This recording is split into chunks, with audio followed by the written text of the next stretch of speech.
بسم الله الرحمن الرحيم.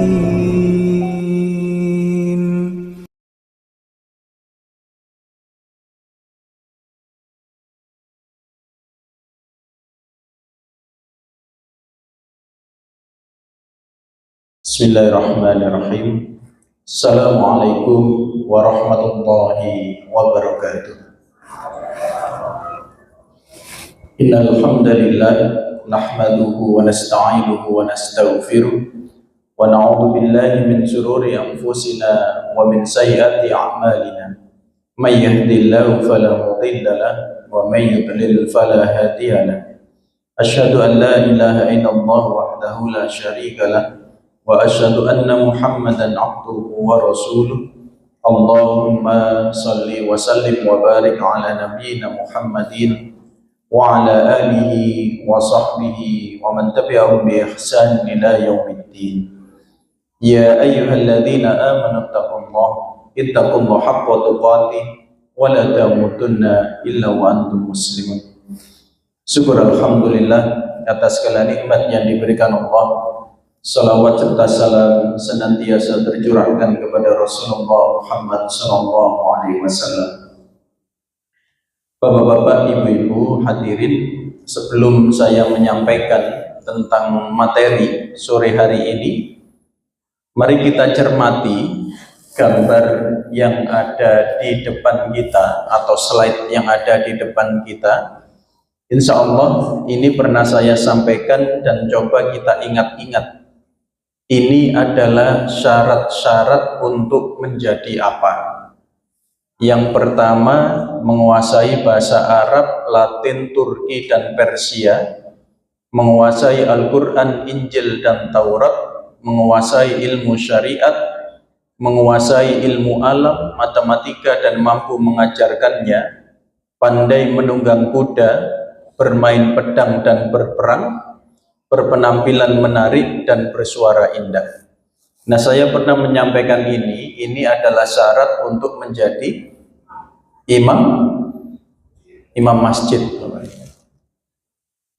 Dan ini tertempel kurang lebih 500 tahun yang lalu di Turki. Kalau hari ini persyaratan ini ditempelkan mencari imam masjid dengan syarat menguasai bahasa Arab, bahasa Inggris, bahasa Rusia, bahasa Cina, bahasa Persia, syarat pertama saja sinten ingkang daftar. Baru syarat yang pertama menguasai Al-Quran, Injil, dan Taurat. Jangan bayangkan, tidak hanya sekedar tafsir pemahaman Al-Quran, tetapi juga memahami kitab yang lain, menguasai ilmu syariat, menguasai ilmu alam atau sains, pandai menunggang kuda atau memahami strategi militer, strategi berperang, penampilannya menarik, suaranya juga indah. Kita bisa bayangkan 500 tahun yang lalu ini adalah pengumuman yang wajar untuk mencari seorang imam masjid. Sekali lagi, ini adalah pengumuman yang wajar, yang normal Bapak Ibu, untuk mencari imam masjid. Sehingga hari ini kita pun mengetahui, ya Allah, ilmunya orang-orang dulu itu dibandingkan dengan keilmuan kita, jaraknya sangat jauh. Jauh sekali. Dan di dalamnya kita melihat bahwa di dalam Islam itu tidak dipisahkan antara ilmu pengetahuan dengan ilmu syariat. Jadi tidak ada dikotomi, tidak ada pemisah antara ilmu pengetahuan dengan ilmu agama. Itu tidak terpisah. Nah, inilah yang juga menjadi perhatian kita. perhatian yang sangat kuat diberikan umat Islam kepada masjid. Seseorang yang diberikan amanah untuk memakmurkan masjid, untuk menjadi imam, itu bukan orang yang sembarangan. Pada zaman itu pengetahuannya begitu detail disampaikan. Nah, ini kita bisa memperhitungkan hari ini bagaimana masyarakat Islam, peradaban Islam zaman dulu memberikan perhatian yang luar biasa kepada masjid. Baik, mari kita lanjutkan.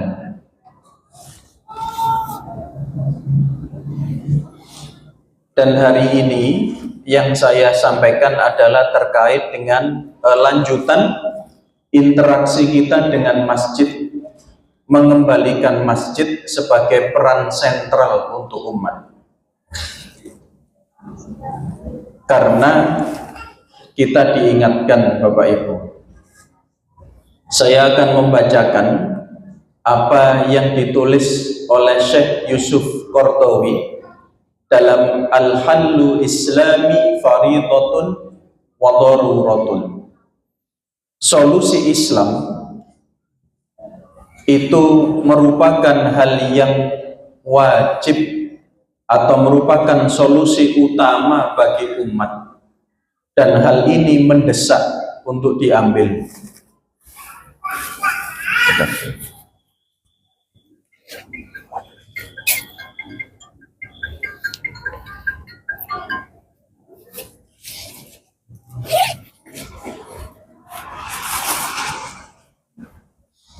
Jadi kita cek bagaimana penjajahan membatasi peran masjid.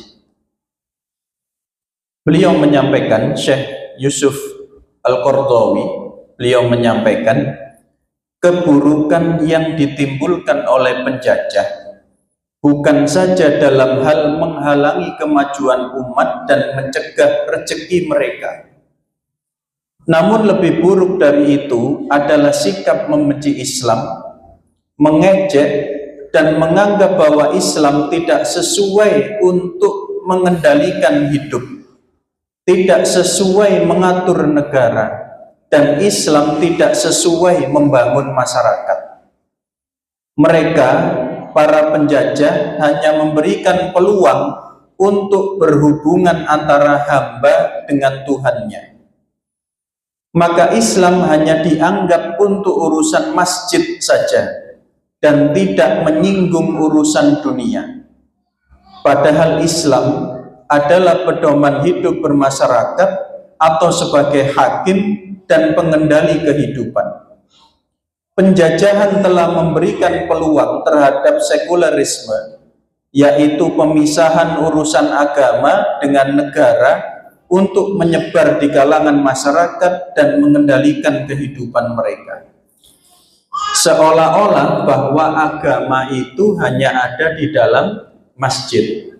Keluar dari masjid, ya sudah, tidak perlu menggunakan hukum agama. Orang yang berdagang, mereka akan menggunakan cara-cara yang haram ketika kemudian Islam tidak dibawa dalam perdagangannya. Para birokrat, para pejabat, mereka tidak akan menggunakan Islam, mereka akan melupakan Islamnya, mereka akan menggunakan hukum sesuai dengan kemauan mereka. Apapun kegiatannya, seolah-olah pada waktu itu Islam itu hanya terbatas hubungan antara individu dengan Tuhannya. Dan yang lebih buruk dari itu disampaikan, maka tidak heran bila penjajah telah pergi dari negeri muslim, namun bekas pemikirannya yang ditancapkan di tengah-tengah umat Islam masih ada. Banyak negara Islam setelah penjajahan berubah hanya dalam wajah dan nama saja, sedangkan tujuan dan jalan mereka masih tetap seperti sebelum merdeka. Tujuan mereka bukannya Allah, akhirat, dan keimanan.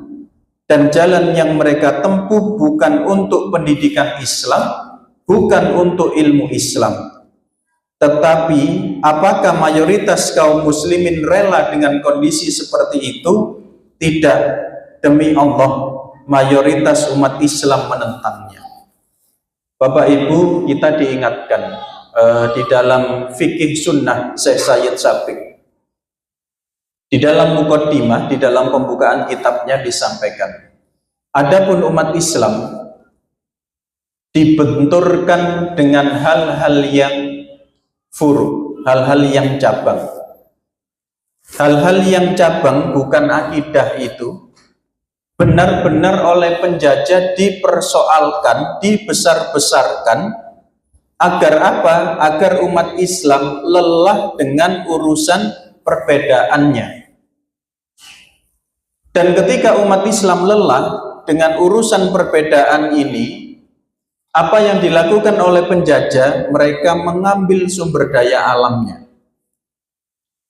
Hingga ketika sumber daya alam habis, umat Islam baru tersadar sudah terlambat. Ini diantara pelajaran berharga bagi kita, Bapak Ibu, bahwa penjajahan yang cukup lama, Indonesia ini dijajah Belanda katanya berapa tahun, Bapak? Itu dijajah negara Belanda atau dijajah company-nya 350 tahun. Dijajah negara Belandanya atau dijajah VOC-nya, dijajah perusahaannya. Kita dijajah perusahaannya, Bapak Ibu. Sehingga hari ini, nah kita sama-sama tahu bahwa Islam itu seolah-olah hanya di dalam masjid.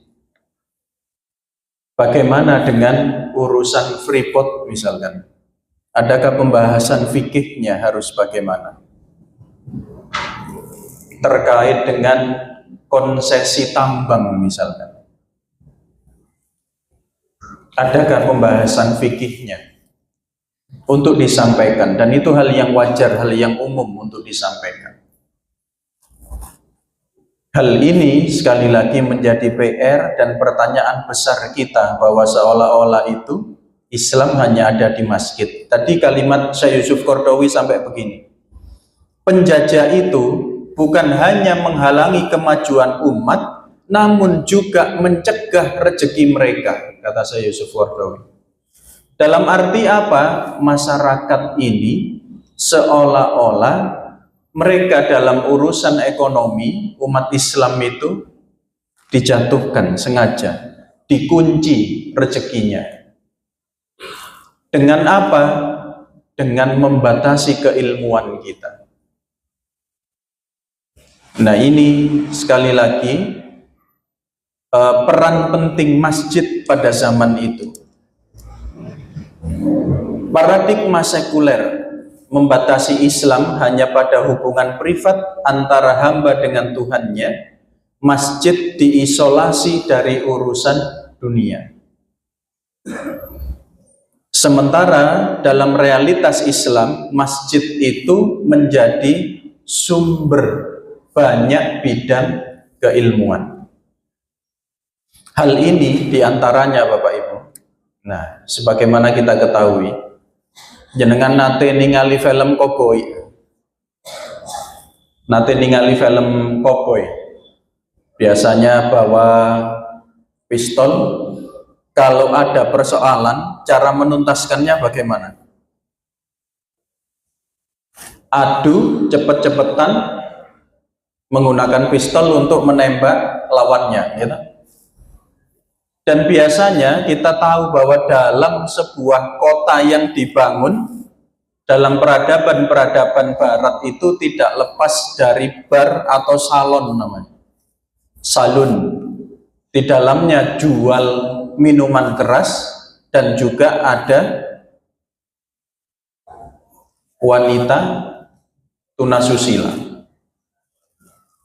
Dan itu kita ketahui bahwa modal dari peradaban barat tidak lepas dari hal tersebut. Walaupun awalnya kita tahu sumber-sumber nilainya adalah dari rasio dan materialisme. Namun Islam membangun pondasi awal sebuah peradaban adalah dari masjid. Kita mengenal bagaimana Rasulullah Muhammad SAW, beliau membangun Masjid Nabawi itu dengan berbagai fungsinya. Nanti akan kita lihat seperti apa. Nah, diantaranya Bapak Ibu, ini penting sekali bagi kita untuk kembali mengingatkan akan pentingnya masjid. Di dalam surat At-Taubah kita diingatkan, A'udzu billahi minasyaitonir rajim. Innama ya'muru masajidallahi man amana billahi wal yaumil akhir wa aqamas shalah wa atas zakah wa lam yakhsha illallah fa'asa ulaika ay yakunu minal muhtadin. Sungguh yang pantas, yang layak memakmurkan masjid-masjid Allah hanyalah orang yang beriman kepada Allah dan hari akhir, menegakkan sholat, menunaikan zakat, serta tidak takut kecuali hanya takut kepada Allah. Mereka itulah yang diharapkan termasuk golongan orang yang mendapatkan petunjuk. Ayat ini menjelaskan dua hal, ikatan yang tidak terlepas Bapak Ibu. Adapun yang layak memakmurkan masjid adalah orang yang beriman kepada Allah dan hari akhir. Maka orang yang hadir di masjid untuk ikut memakmurkan masjid, Allah akan menjadikan orang ini memiliki iman yang kuat. Jadi dua hal yang ikatannya tidak bisa terlepas. Oleh karena itu di dalam hadis kita diingatkan, hadis sahih Imam Al-Bukhari, hadis Abu Hurairah, disampaikan An-Nabi sallallahu alaihi wasallam qala sab'atun yudhilluhumullahu fi dhillihi yawma la dhilla illa dhilluh. Ada 7 golongan yang oleh Allah Subhanahu wa taala akan diberikan naungan di hari yang tidak ada naungan kecuali naungan dari Allah Subhanahu wa taala. Ketika nanti kita manusia dikumpulkan di padang mahsyar yang begitu panas, tidak ada naungan, tidak ada payung, tidak ada pohon, tidak ada pelindung kita dari panas, maka sekali lagi golongan-golongan tersebut diantaranya adalah yang pertama al-imamu adil, imam yang adil, pemimpin yang adil, ini yang pertama mendapatkan naungan. Namun ketika kita kemudian membacanya dari 7 golongan itu, ada golongan yang sangat istimewa terkait dengan masjid. Siapa itu? Warajulun qalbuhu mu'allakun fil masajid. Seorang laki-laki yang hatinya terpaut atau tergantung di masjid. Saya mengulangi hal ini terkait dengan apa, Bapak Ibu? Pemimpin yang adil itu mendapatkan naungan dari Allah. Menjadi pemimpin adil niku gampang napa mboten? Kita ini bapak-bapak pemimpin gitu. Pemimpin siapa? Pemimpin dirinya sendiri dan pemimpin untuk keluarganya. Ketika kita ditanya bisa adil atau tidak terhadap keluarga kita, kita yang bisa jawab. Pemimpin yang adil itu akan mendapatkan naungan dari Allah. Lalu bagaimana dengan pemimpin umat, pemimpin negara? Ternyata levelnya sama dengan warajulun qalbuhu mu'allakun fil masajid. Levelnya sama akan mendapatkan naungan pemimpin yang adil dengan orang yang hatinya senantiasa rindu dengan masjid. Dan ulama menyampaikan adapun kata mu'allakun, melekat, menempel, menggantung, di masjid itu maknanya apa? Maknanya adalah orang ini dalam keadaan apapun rindu untuk hadir ke masjid. Bahagianya rindu dengan masjid, susahnya rindu ke masjid, hatinya biasa-biasa saja, datar-datar saja, juga rindu dengan masjid. Ini yang dimaksud mu'allakun fil masajid. Bapak Ibu, umumnya manusia, umumnya kita ini bisa sholat khusyuk, nangis, meneteskan air mata, itu ketika bahagia, ketika biasa-biasa saja, atau ketika ada masalah. Nah, jenengan sakit sholat sampai nangis, ya Allah. Itu umumnya ketika ada masalah. Sementara orang yang hatinya terpaut terikat dengan masjid itu tidak menunggu ada masalah dulu untuk hadir di masjid.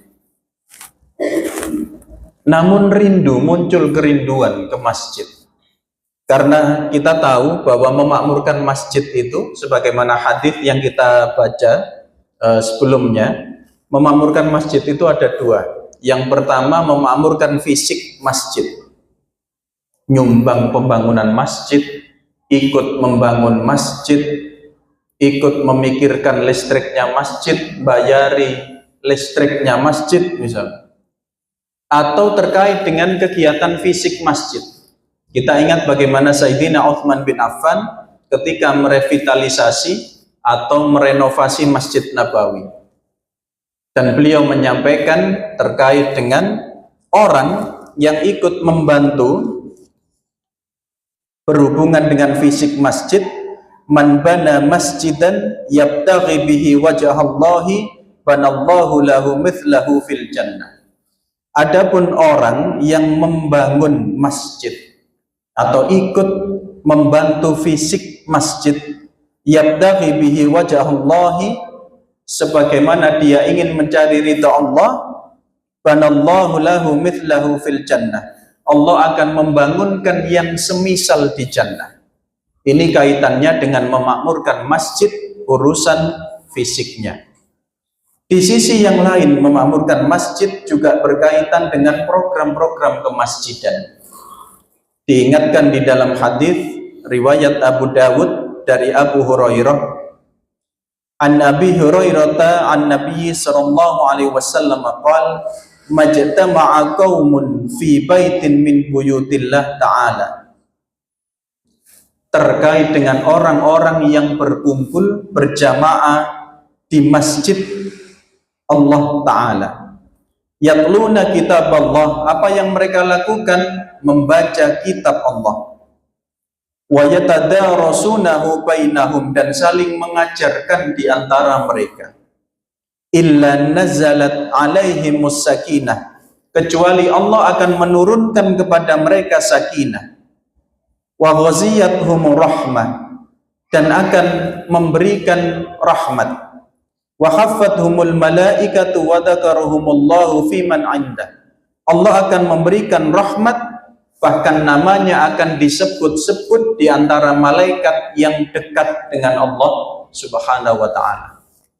Bayangkan kita dikenal oleh para malaikat. Kita ini dikenal pejabat saja sudah pamer gitu. Seringkali kan begitu. Sampai kenal Pak Prabowo, oh ya sak kos-kosan biyen ambek aku, ngoten ya. Misalkan ini malaikat. Allah menyebut-nyebut nama kita, Allah kenal dengan kita dan menyampaikan itu kepada malaikat yang dekat dengan Allah Subhanahu wa ta'ala. Dan keistimewaan itu diberikan kepada mereka yang hadir di masjid, membantu memakmurkan dalam arti kegiatan-kegiatan masjid. Baik, saya lanjutkan Bapak Ibu. Sehingga kita diingatkan terkait dengan al-hallu al-islami faridatun wa daruratun. Jadi konsep Islam ini menjadi hal yang wajib dalam kehidupan kita, dan hari ini Syekh Yusuf Qaradawi menyampaikan ini darurat, ini darurat untuk segera dilaksanakan. Kenapa? Karena khawatirnya umat Islam hari ini juga ditulis oleh Syekh Mustafa Al-Marawi, dia mengatakan Islam tetapi cara hidupnya tidak menunjukkan cara hidup seorang muslim. Mengaku Islam tetapi cara hidupnya bukan cara hidup seorang muslim. Pikirannya bukan pikiran orang Islam. Bagaimana laku dalam kesehariannya ternyata masih dijajah oleh pemikiran ketika Islam ada dalam kondisi penjajahan. Dan kita sebagai umat Islam tentunya menolak hal tersebut dan menuntut kembalinya Islam dalam kehidupan kita. Bapak Ibu, ada hal yang cukup menarik ketika kemudian anak-anak ditanya tentang bagaimana ketika terjadi perang dunia ketiga. Ini kan pun ramai. Pakistan perang dengan sinten perangnya sekarang. Afghanistan, nggih. Pakistan itu agamanya Afghanistan Islam. Sedih ketika kemudian dua negara ini ketika saling menembak takbir, melontarkan granat, melontarkan mortir. Afghanistan takbir, Pakistan juga takbir. Di sisi lain sekarang perang besar Amerika, Israel, Iran. Negara-negara teluk bingung juga karena ada pangkalan Amerika Serikat.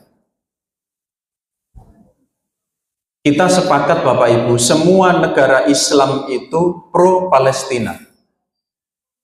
Namun tidak semua negara yang mayoritas Muslim itu mengatakan melawan Zionis Israel. Kalau pro Palestina, iya. Tapi mengakui bahwa Israel itu adalah Zionis untuk membuat the greater Israel atau Israel Raya, tidak semuanya sepakat. Tapi hari ini negara mana yang tidak diserang oleh Israel? Dan sekali lagi, ketika kemudian itu saya tanyakan, kalau terjadi perang dunia ketiga, bagaimana? Apa kalimat mereka? Pakai outfit yang bagus. Siapa tahu kita nanti masuk buku sejarah sebelum dibom nuklir. Ini pikiran sederhana yang dimiliki oleh anak-anak kita hari ini. Mereka tidak lagi mikir bahwa nuklir bandak, karena setiap hari sudah mumet generasi kita ini.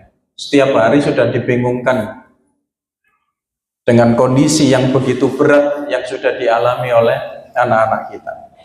Mungkin bagi bapak-bapak mikir, iya nek situ perang nuklir apa ya? Walaupun Indonesia tidak ikut ditembak misalnya, negara tetangga kita yang ditembak, imbasnya ke Indonesia atau tidak? Pertanyaannya itu. Dan sebagaimana kita ketahui hari ini, negara-negara yang berperang itu punya hulu ledak nuklir. Wallahu a'lam, kita hidup di zaman itu.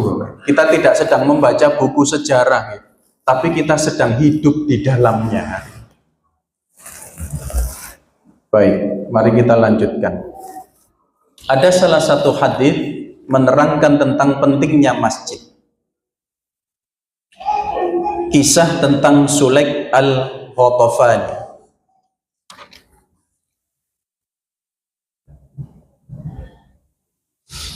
Sahabat yang satu ini, Bapak Ibu, suatu hari datang ingin menemui Rasulullah Sallallahu Alaihi Wasallam. Dari hadis riwayat Muslim, bab salat tahiyatul masjid, saat imam khutbah atau saat khotib sudah naik mimbar.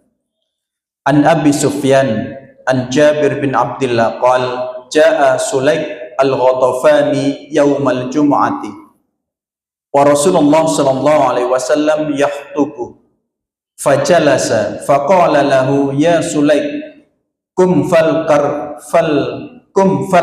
rak'atain wa tajawwaz fihima thumma qala idza jaa ahadukum yaumal jum'ati wal imamu yakhutubu falyarka' rak'ataini wal yatajawwaz fihima. An Nabi Sufyan, dari Abu Sufyan, an Jabir bin Abdullah, beliau berkata jaa Sulaik al-Ghatafani yaumal jum'ah. Ada salah seorang sahabat bernama Sulaik dari Ghatafan, dari Bani Ghatafan, ketika hari Jumat menemui Rasulullah sallallahu alaihi wasallam, dan saat itu Rasulullah sedang khutbah. Dan ketika Sulaik tahu Rasulullah sudah naik mimbar untuk khutbah, fajalasa, lalu Sulaik duduk. Ketika Rasulullah tahu, maka Rasulullah menyampaikan, ya Sulaik, kum farka' rak'atain wa tajawwaz fihima. Wahai Sulaik, sholatlah dulu 2 rakaat dengan sholat yang ringan. Artinya sholatnya tidak lama. Kemudian beliau menyampaikan, idza jaa ahadukum yaumal jum'at wal imam yakhutubu falyarka' rak'atain. Rasulullah menyampaikan, apabila engkau datang sholat Jumat sementara khotib sudah naik mimbar, sebelum duduk maka sholatlah 2 rakaat. Kita menyebutnya dengan sholat tahiyatul masjid. Di sisi yang lain Bapak Ibu, mari kita lihat bagaimana perjuangan Sulaik untuk menemui Rasulullah. Perjalanan panjang menuju pusat ilmu. Dan ini Rasulullah Shallallahu Alaihi Wasallam setiap Jumat itu menerima tamu, menerima pertanyaan, dan memberikan solusi, memberikan jawaban. Ini yang dimaksud oleh ulama, Jumat demi Jumat itu menghadirkan solusi. Di Indonesia ini kan ada kegiatan Jumat berkah, Jumat beramal, cukup banyak. Nah di sini Jumat itu menjadi solusi persoalan umat Islam, sehingga dari Jumat ke Jumat persoalan kita umat Islam itu terurai. Nah di sini kita bisa lihat bagaimana Sulaik dari kabilah Ghatafan itu di wilayah Najd. Di sini disampaikan kondisi geografisnya dataran tinggi, pegunungan, dan jaraknya menuju Madinah itu 836 km. Kalau Mojokerto kemana 800 km itu Bapak? Dan Bundi? Bukan Jakarta. Palembang juga. Ada yang pernah ke Jakarta atau Palembang naik onta? Kita pernah tidak touring dari Mojokerto ke Jakarta naik motor lah? Kalau motor kan lumayan. Kita bisa merasakan bagaimana capeknya. Sulaik ingin bertanya, menuntaskan hajatnya, pertanyaannya, hadir ke Madinah, menemui Rasulullah di Masjid Nabawi, menempuh perjalanan kurang lebih 800 km. Dan perjalanannya tidak ada motor, adanya onta atau kuda.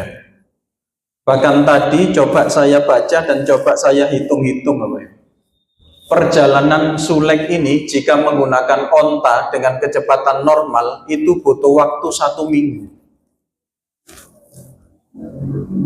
Kita dengan masjid kita butuh waktu berapa menit untuk hadir? 3 bulan? Atau 3 menit? Atau jangan-jangan 3 langkah cukup? Ini sekali lagi menjadi perhatian kita bersama. Sahabat dulu untuk hadir itu membutuhkan perjuangan, kata anak-anak sekarang butuh effort yang tinggi. Kita untuk hadir di masjid hari ini, ya Allah, nyaman sekali. Nyaman sekali. Apalagi ini ada AC-nya, ya. Hadir sudah dapat takjil, begitu. Kita bayangkan saudara kita di Palestina, sholat saja ditembaki, mau ke masjid perjuangannya luar biasa. Dan di sini kita diajarkan selain sholat 2 rakaat, kita juga diajarkan perjuangan luar biasa untuk sampai kepada Rasulullah. Dan ini diantaranya Rasulullah Shallallahu Alaihi Wasallam menyampaikan terkait pentingnya ukhuwah Islamiyah. An Ibn Shihab an Saliman akhbarahu anna Abdullah bin Umar radhiyallahu anhuma akhbarahu anna Rasulullah sallallahu alaihi wasallam qala al-muslimu akhul muslim la yadlimuhu wa la yuslimu. Sesama muslim itu bersaudara, tidak boleh saling menzalimi dan tidak boleh membiarkannya disakiti. Wa man kana fi hajatihi akhihi kana Allahu fi hajatihi. Barang siapa yang memenuhi kebutuhan saudaranya, maka kelak Allah akan memenuhi kebutuhannya di akhirat. Rasulullah menyampaikan, adapun Sulaik ini datang dari perjalanan yang sangat jauh untuk sampai. Maka Rasulullah menyampaikan, penuhilah kebutuhannya. Dan ketika Rasulullah menyampaikan demikian, para sahabat ini berlomba-lomba untuk memenuhi kebutuhan Sulaik. Jangan bayangkan perjalanan berhari-hari untuk sampai di Madinah. Rasa lelah, haus, dahaga, perbekalannya habis. Maka untuk menunjukkan persaudaraan sesama muslim ini, Rasulullah menyampaikan agar siapa yang ingin memenuhi kebutuhan atau hajat dari Sulaik al-Ghatafan, dan orang yang memenuhi kebutuhan hajat saudaranya, kelak Allah juga akan memenuhi kebutuhannya di akhirat.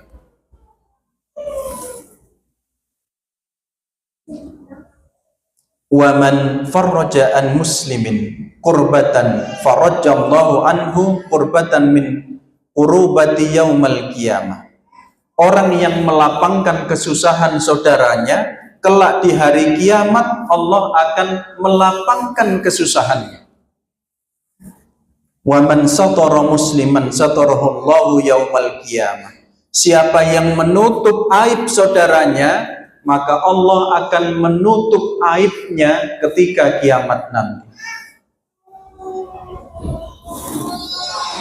Bapak-bapak, ibu-ibu, ini adalah gambaran bagaimana perjuangan Sulaik untuk menuju ke masjid. Dari banyak hadis keutamaan hadir di masjid. An Nabi Hurairah an Nabi sallallahu alaihi wasallam qala man ghada ila masjidi wa raha a'addallahu lahu nuzulahum minal jannati kullama ghada aw raha. Dari sahabat Abu Hurairah dari Nabi sallallahu alaihi wasallam, beliau bersabda, man ghada, siapa yang pagi hari ilal masjid, menuju ke masjid, wa raha, ataupun dan sore hari, a'addallahu lahu nuzulahu minal jannah, Allah akan menyiapkan hidangan atau jamuan di jannah, kullama ghada aw raha, setiap pagi atau setiap sore.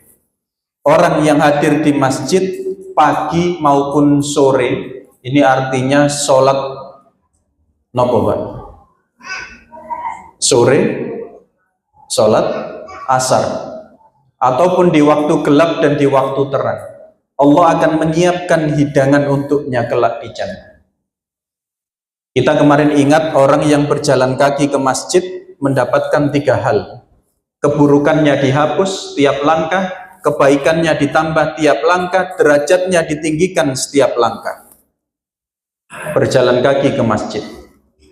Kita juga diingatkan, adapun orang yang berjalan kaki menuju masjid di malam yang gelap atau dalam kondisi pagi yang gelap menuju ke masjid, Allah kelak akan memberikan cahaya yang sempurna di hari kiamat.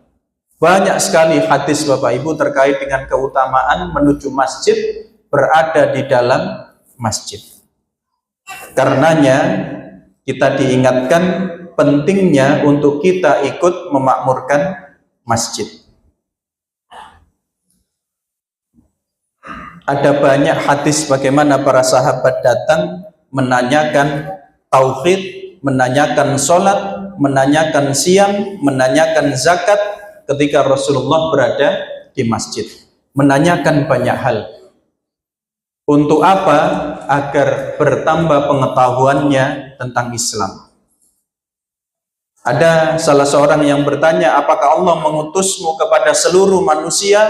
Rasulullah menjawab, Allahumma na'am. Apakah Allah memerintahkan sholat 5 waktu? Rasulullah menjawab, na'am. Apakah Allah memerintahkan puasa di bulan ini di antara 12 bulan itu? Maksudnya puasa Ramadan? Rasulullah menjawab, Allahumma na'am. Kemudian Rasulullah ditanya, apakah Allah memerintahkan mengambil sedekah, mengambil zakat dari orang kaya dan dibagikan kepada orang fakir? Rasulullah menjawab, na'am. Maka seketika itu dia dan kaumnya seluruhnya masuk Islam. Dan sekali lagi, semua itu terjadi di dalam masjid.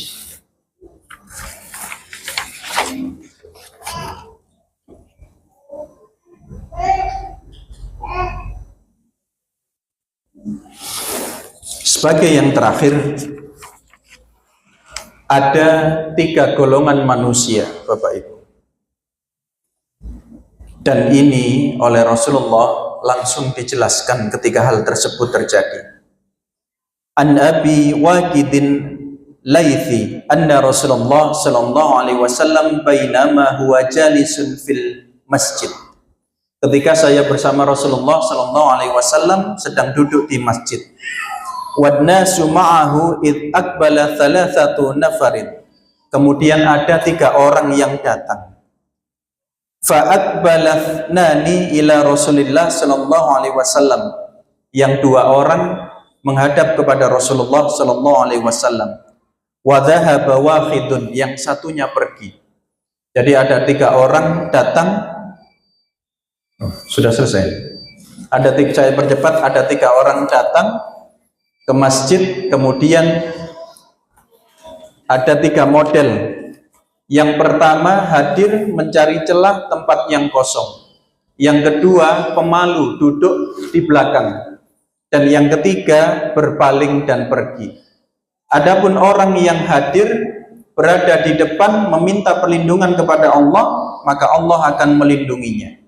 Adapun orang yang malu-malu dan duduk di belakang, Allah Subhanahu wa ta'ala juga akan malu kepadanya. Adapun orang yang berpaling atau meninggalkan Allah, maka Allah pun akan berpaling kepadanya.